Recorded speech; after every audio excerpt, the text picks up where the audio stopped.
All right. We went live like 20 seconds ago, but somewhat bored. So Friday night, if anyone's tuning in, feel free to ask any questions. Happy to answer. In the meantime, I'm kind of working. If no questions go, I'll just keep doing what I'm doing. It's kind of some admin stuff. So, man, I hope it's an I, Andrew. I know it's your last name, but Laris, or is it Yaris, Andrew? Hopefully I'm pronouncing it wrong. If I'm pronouncing it wrong, or hopefully I'm pronouncing it right. If I'm pronouncing it wrong, I apologize. James, what's going on, brother? If you guys have any cues, feel free to ask. I decided to go live. If there's questions and people, great. If not, all right, I'll just call you Andrew, brother, for sure. If there is no questions, I'll be here for 5 minutes, see if there's questions, maybe go as long as 10, 15, 20 minutes. Otherwise, scrolling through Upwork profiles, looking to hire someone.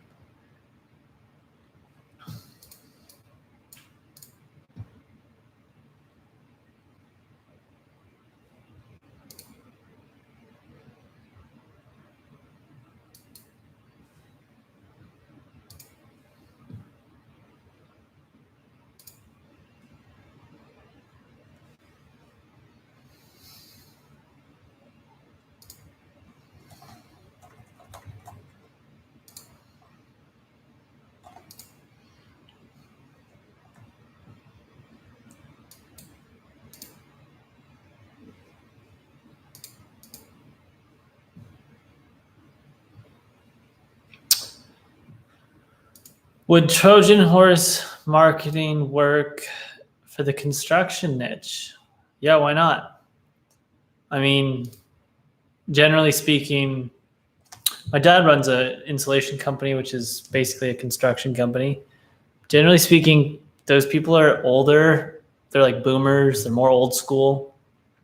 So, but they all use email. Like my dad uses email. So I would go for it. I would try it and just know that, like, you know, they're older. So what I would also test is like direct mail, actual physical mail.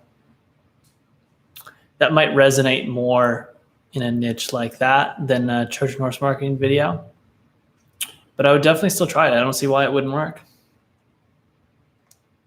If the video is well done, if it's, you know, gives value and presents them with a potential solution or entices them to book a call with you because you can genuinely help them grow their business, of course. Do you think it's a viable option to get into SMMA right now? Yeah, absolutely. I think that there's tons of kids, like I say kids because I mean there's freaking kids getting into SMMA, 16, 17, 18 years old. Also a lot of, you know, people in mid-20s, mid-30s as well. But definitely there's a huge opportunity, even though people think it's late. Look, I think that what we're doing, I've been doing Amazon advertising. Our agency's been doing it for almost 5 years now. And I thought 3 years ago it was too late. There's still people coming into our niche, firing up agencies and getting to like 10, 20K a month. The market's huge. The market's much bigger than people think. James, what is the key for me in gaining 5 to 10 more roofing clients while working 9 to 5 and trying to leave? I feel stuck doing everything in my business myself. I think I need to start building a team. Yeah. Look, there's kind of two parts to this question, I guess. If you have a few clients, you got some revenue coming in, great. You can probably entice a friend or somebody kind of close, or you can try to find someone through a friend of a friend network who is willing to just absolutely grind and work with you. That's kind of what I did in the early stages to try to help scale, even though I was very limited on cash flow by early stages, I mean like once we got to like $15,000 per month. And yeah, generally speaking, you can kind of work out some kind of rev share model that's highly favorable for you cash flow wise, where, hey, if we sign new clients, you manage them successfully, you learn this, I'll give you a percentage of the monthly revenue. You'll also get to learn just really cool stuff. So trying to find somebody like that or position it like that. If you do have the finances to pay someone part-time, go for it. If you don't, you got to try and find someone who's willing to just grind. They're likely not going to be an expert in your niche or field of expertise, although you probably could find people who have okay experience. Andrew, I even called them too for market research because of what Sam said. I'll add lumping mail on top of Trojan horse marketing. Yeah, I would do that. I would definitely do that. And just try to make your message very, very customized, very personalized as much as possible. James, no worries.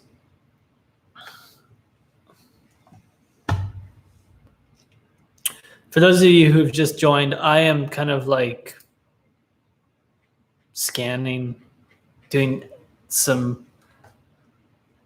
admin tasks here while the chat is open. So feel free to drop any questions. Kind of an open Q&A, silent call. I don't think this is going to be published.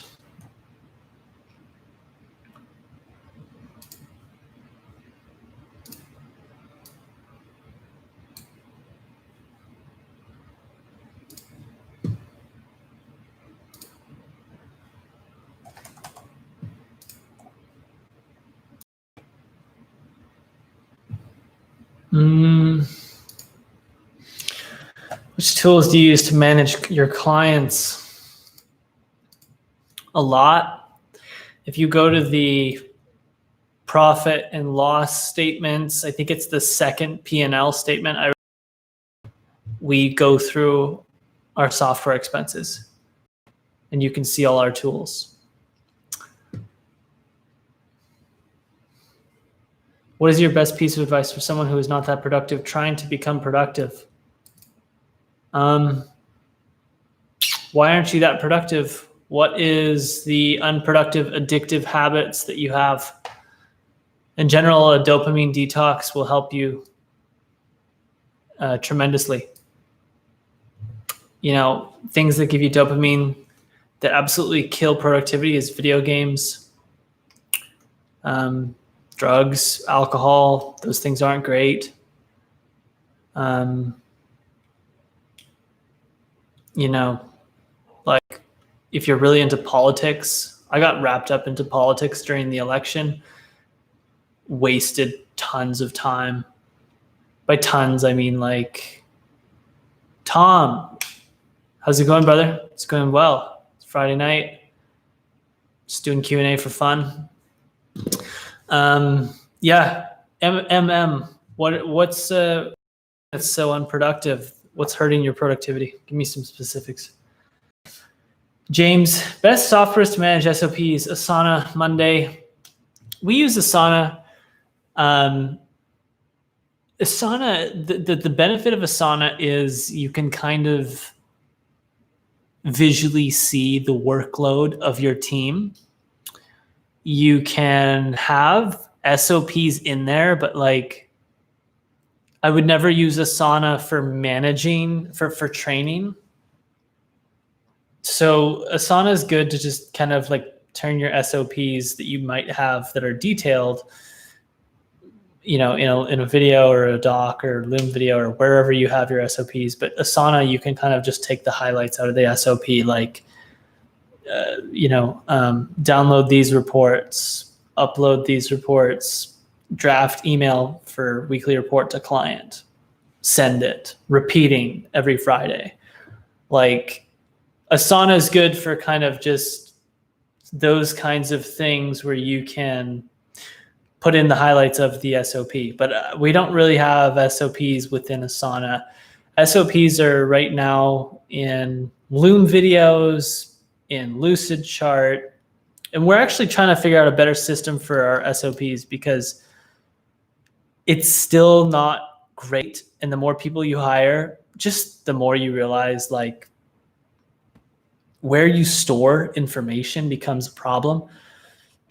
And so we're thinking of moving, hopefully, a lot of our SOPs and information into Notion. Notion is basically like a Slack, but not a communication tool. It's like a very good software for organizing information in written form, but you can also embed videos into it.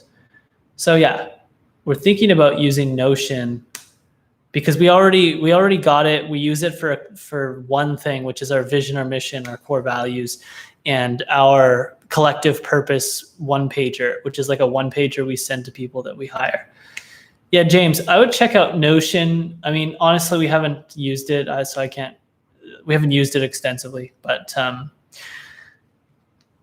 the video I have coming out tomorrow talks about why people is more important than systems, vaguely, generally speaking, depending on the scenario. It'll be a good video. Amin, what do you think pay per sale agency for dentist? Yeah, I love PPL, pay per lead, pay per sale. I mean, I think PPL is, I've never heard of pay per sale, to be honest with you. I like PPL. If I had a temporal bubble that I could step into where time doesn't move forward, I would launch a pay per lead agency. I would love to do that. That'd be really fun. What do you know about Yarick? Never heard of Yarick. I'll Google it right now. Yarick. No idea what it is.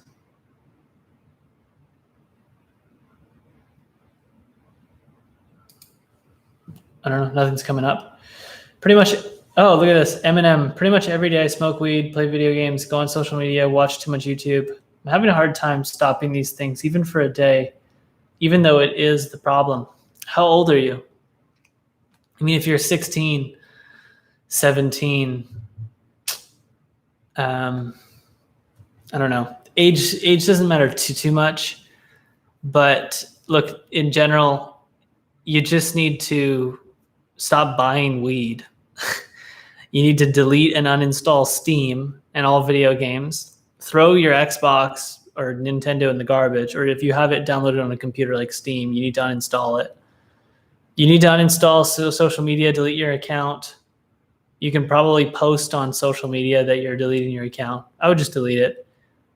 And then YouTube, you can download a YouTube newsfeed blocker or a thing that won't allow YouTube to open up.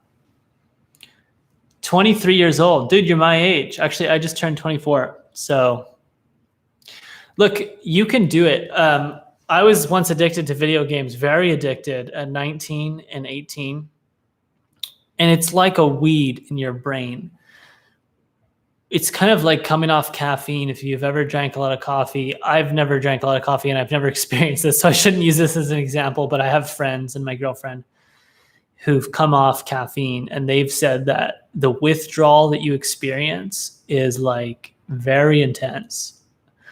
And that's okay. Just accept the withdrawal and don't try to do it one by one. In my opinion, I would just rip the Band-Aid off hard and clean as fast as possible.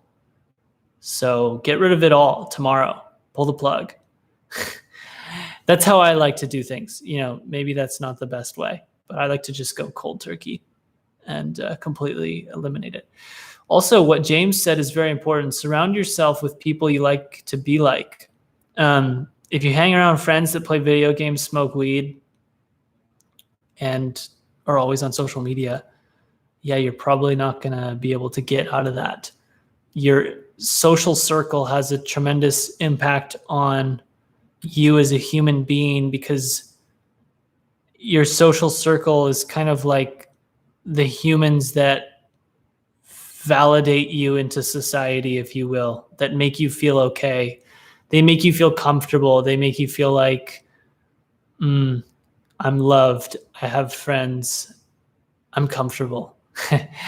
And so if your social circle is just a bunch of people that are kind of like sweeping their insecurities under the rug, and they're more or less just all there to hold each other accountable for nothing other than just being unproductive because they don't want to be around somebody who is productive that would push them into an uncomfortable but more productive state. Yeah, that is a terrible situation to be in. So, like James said, surround yourself with better people. Have you ever considered branded dropshipping? No, never. I've had the thought, but I would never take it seriously. It's too hard to run. I'm trying to build Agency Enlightened right now. And I haven't worked on Agency Enlightened for one day in 2 weeks. Just a lot going on in the agency, also Christmas with the family. It's too hard to run 3 freaking companies. I can barely do 2. And it's because when you have one company that's scaling very well and you really enjoy it and you love it. This is my situation. I love Better AMS. It's an amazing company. The people there are amazing. It's so much fun. You get so much bliss and joy out of doing it. And there's also so much stuff to do when you have high standards. Like we want to go from 100,000 to 250,000 this year in monthly revenue with healthy margins above 25%.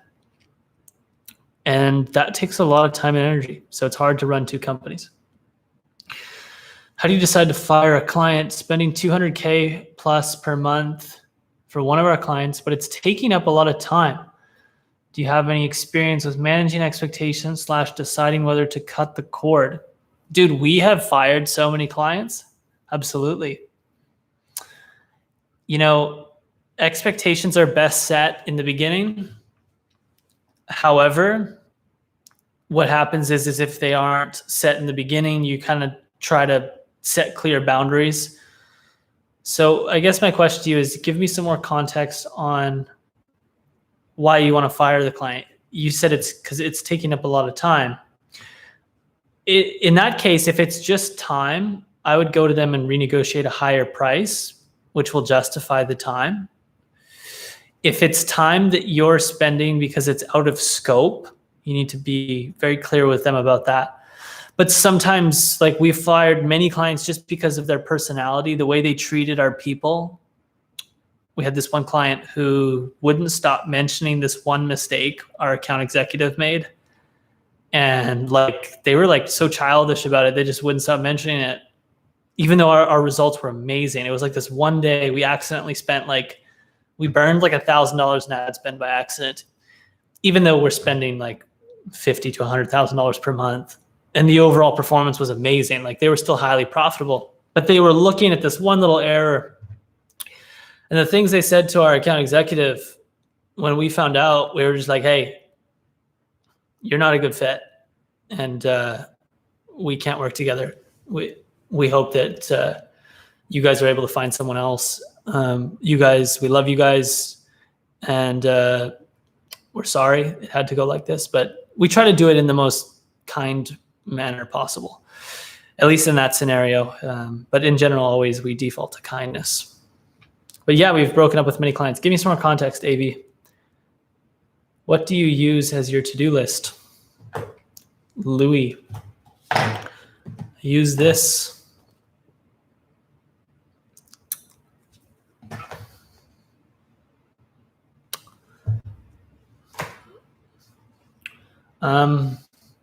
I mean, we also have Asana, but like I don't actively go into Asana daily. Would love to have you on the channel in the near future. Where should I hit you up? Facebook. Facebook is best. Tom Woodcock, Facebook. Or yeah. I probably would be open to it in like 6 months. I'm trying to finish Agency Enlightened. James, favorite cryptos or investments besides your main companies, or do you not even worry about crypto stocks? I don't have any other investments, dude. When the pandemic started, I was deeply concerned about the US dollar and was debating putting 20% of our cash into Bitcoin, which would have been an amazing decision because it was at $4,500.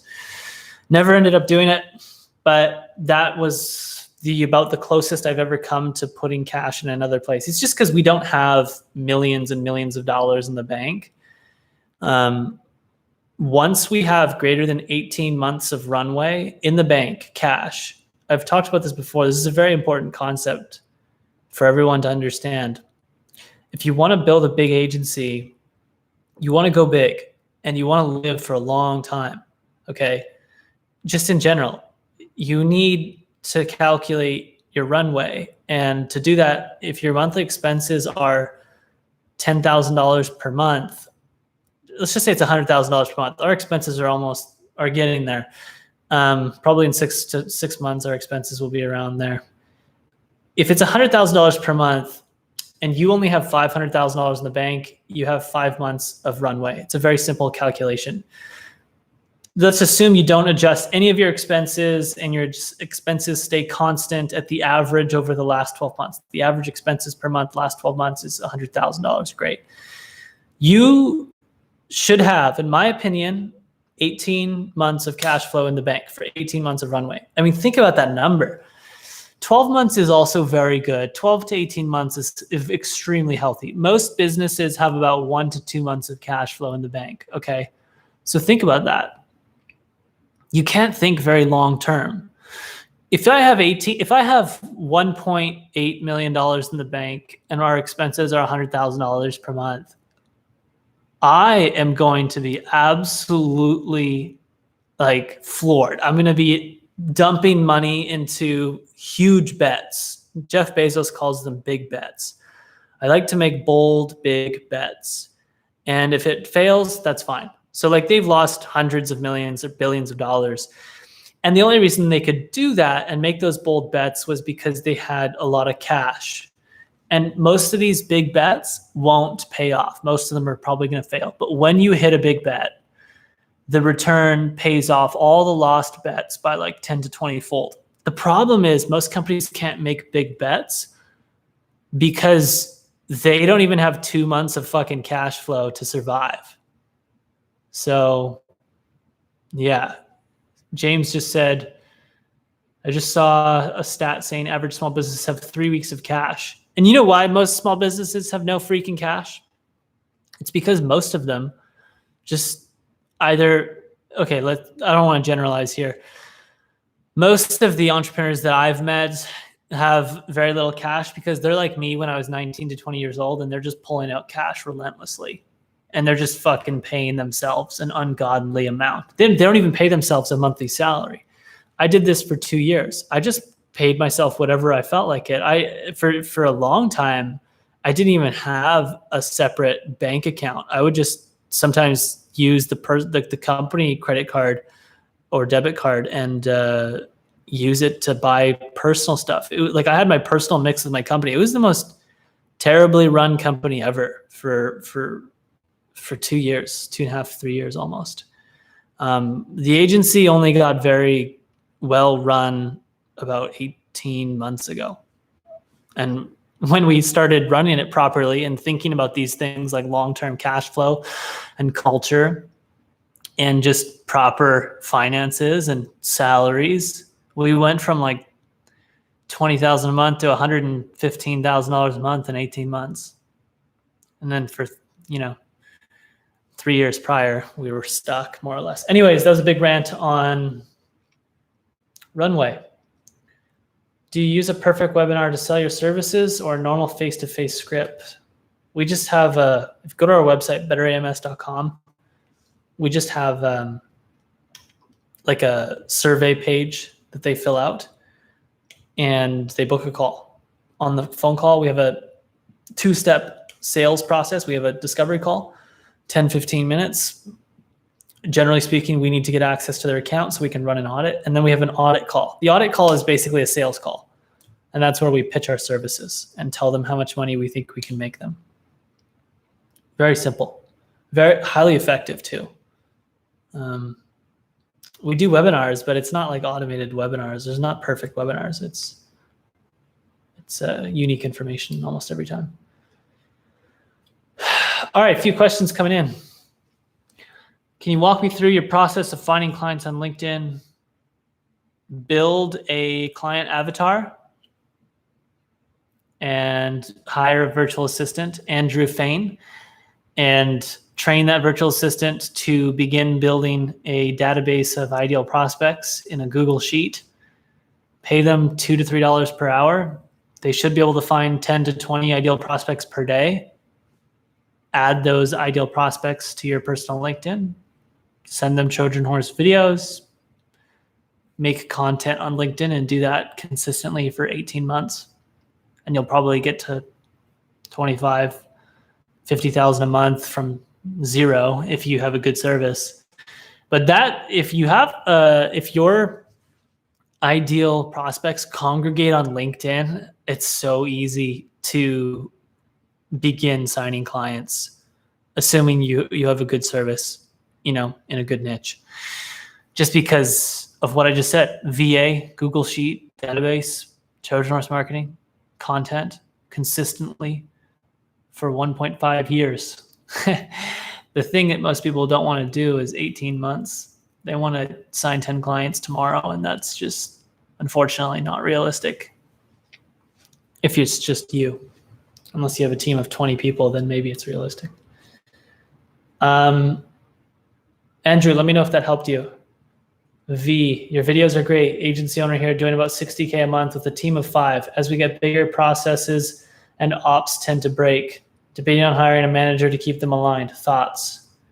All right, V, hopefully you're still here.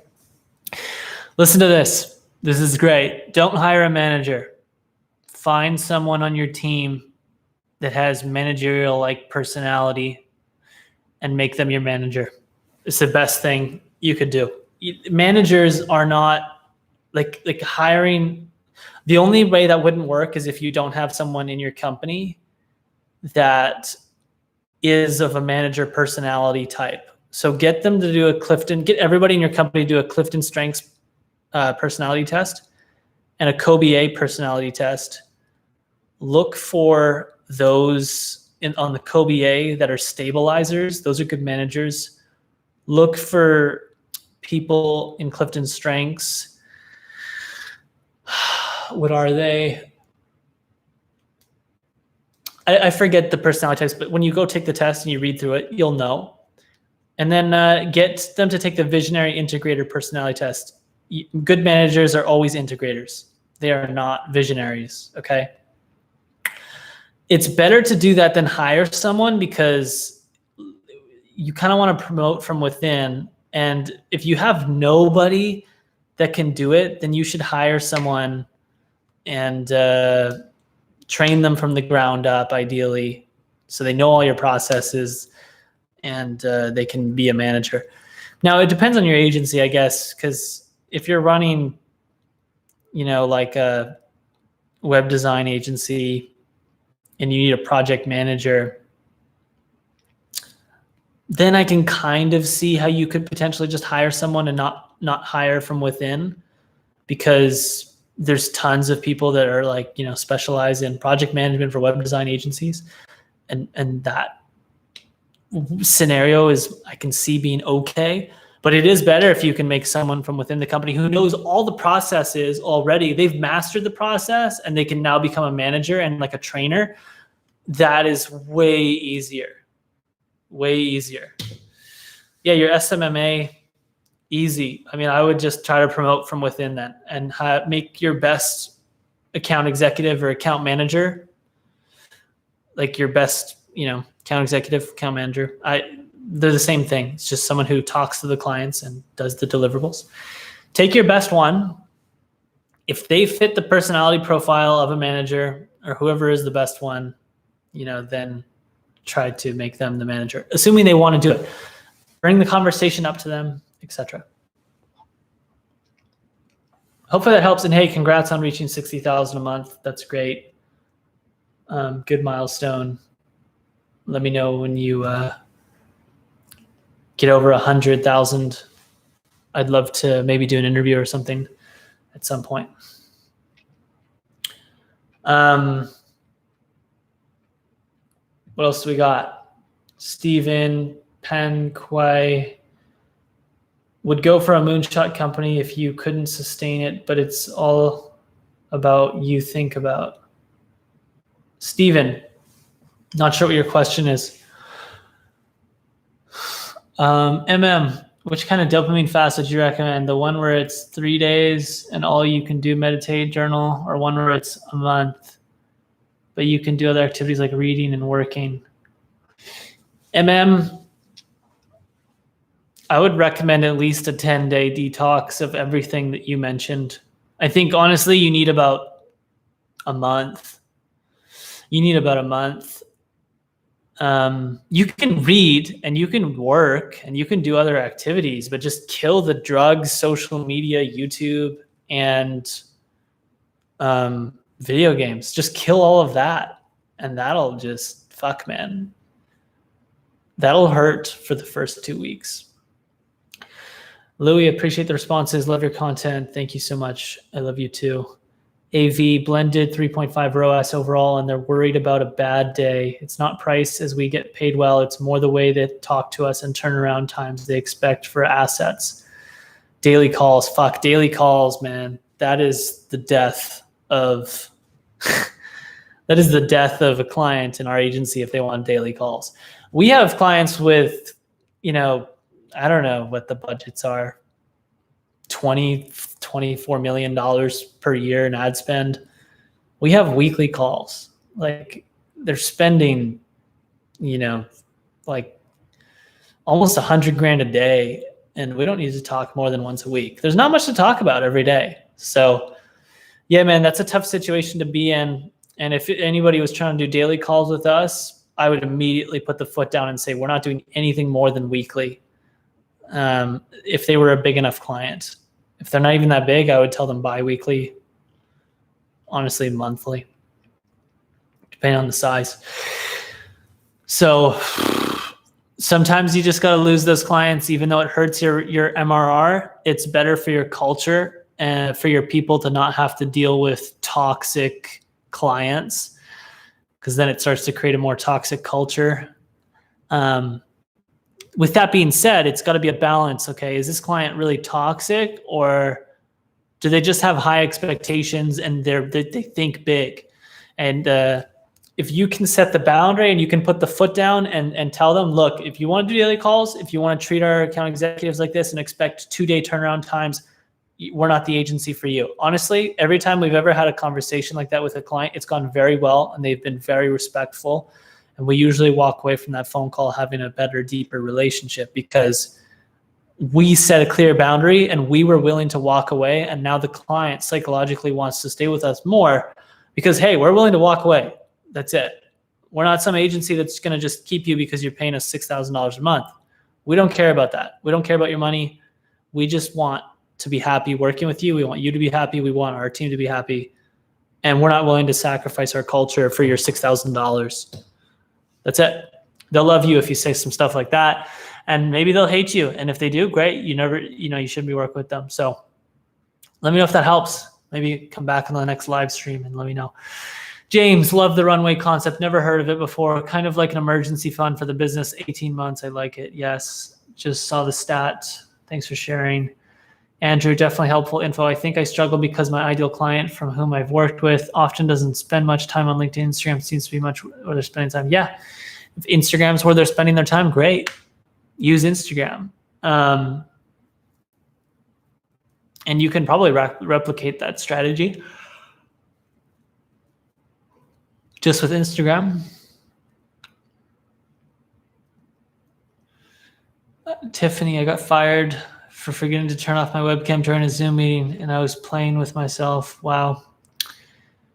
You are probably one of those people that posts spam links in my comment section. I wish I could ban you from this live stream.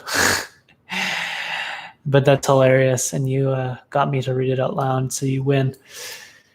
Hey guys, if you have any other cues, let me know. I'll give this 2 minutes. Otherwise, I'm going to wrap it up. Plan tomorrow.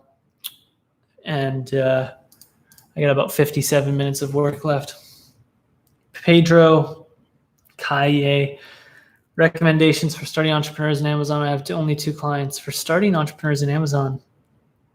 What do you mean, like you're consulting on Amazon related stuff? Go through my whole channel. If you have more specific questions, I can give you more specific answers. Gary, how good are your clients with tracking KPIs, the discipline of getting regular, consistent data points and manage the business, deciding to pivot or adapt? Like our clients, I don't really know how good our clients are at those things. We just manage their advertising. So we're good at that for them, for that part of their business. I have no idea about their other parts of their business. Tiffany, I just wanted to say something weird. Yeah, no worries. Andrew, I wish Instagram had a better UX for computer. Thanks to the help. Amazon SEO agency. Yeah, Amazon SEO. Go watch my whole channel. Watch all the videos. I mean, unless you have a specific question. AV, thanks for that. Much appreciated. Think we're too reliant on them on our biz. So good to hear it's not just us. Yeah, it sucks when you have one client that makes up 40% of your monthly recurring revenue. That's why scaling an agency is necessary for the long-term vitality of it, because you want to get a big enough client load to where you're not at risk of losing 1 to 2, and then all of a sudden you're at 2% profit margins, or worse, negative. So you got to really try to work on diversifying to have a client load that supports churn. You know, I mean, I'll take a whale client all day long, but I'm going to work relentlessly to make sure that that whale client doesn't make up 40% of our revenue, because that's just all the profit margin, you know? Can you do a video on managing the financial side of your agency? Yeah. I mean, can you be more specific though? Like, it's pretty straightforward. We have a bookkeeper, we have an accountant, we do a monthly call going through the P&L. And we just really try to look at a few metrics like MRR per AE, profit margin percentage, define financial side. Tend to do spreadsheets when I should be making them. Pedro, find the bottleneck. Eugenio Silva, how's it going, brother? I believe you're from Panama. What do you enjoy reading more? Business, spirituality, personal development? I like all 3. What's your MBTI? Not sure. I forget. I took that personality test a long time ago, I think. All right, you guys, I love you deeply. Thank you for tuning in. And hey, have a great weekend. I'm going to finish working, and I'll try to put out a video. Actually, I think I'm going to put out a video right now, and maybe tomorrow as well. Much love, you guys. Not on Clubhouse, AV. Destiny is my partner. All right, love you guys. Ciao.